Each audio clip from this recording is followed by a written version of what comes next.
Ukraine's surprise incursion into Russia's western Kursk region last week has had an unexpected fallout. Diplomats and officials say it may have derailed efforts to negotiate a landmark agreement halting strikes on energy and power infrastructure on both sides. The Washington Post reported that Ukraine and Russia were all set to send delegations to Doha this month to work out a deal. It would have, in effect, amounted to a partial ceasefire and offered a reprieve for both countries. The possible agreement and planned summit, with Qatar acting as the mediator, have not been previously reported. Russia has denied the report. The report said Russian officials postponed their meeting with Qatari officials after Ukraine's incursion into western Russia. While Moscow described the Ukrainian moves as an escalation, Kyiv reportedly did not warn Doha about its cross-border offensive. A Ukrainian presidential office statement, however, said the summit in Doha would take place in a video conference format on August 22nd. But where does the Ukrainian onslaught leave the two sides? Russia currently occupies roughly 20% of Ukraine. Kyiv's move to push into Russia was intended in part to give Ukraine more leverage for future negotiations. Putin publicly vowed this week not to soften his position on negotiations because of the assault on Russian territory. For Ukraine, Russia's strikes on its power grid have been extremely brutal.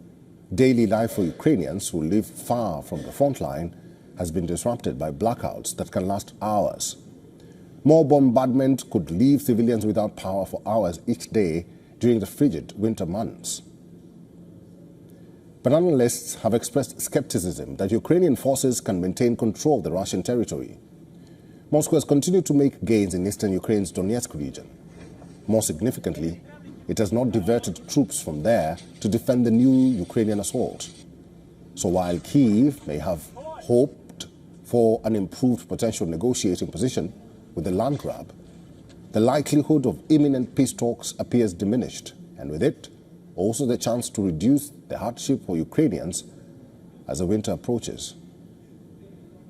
And for more on this, we earlier spoke to Sergei Sumleni, who is a founder and director of the European Resilience Initiative Center, a Berlin-based think tank. And this is what he had to say.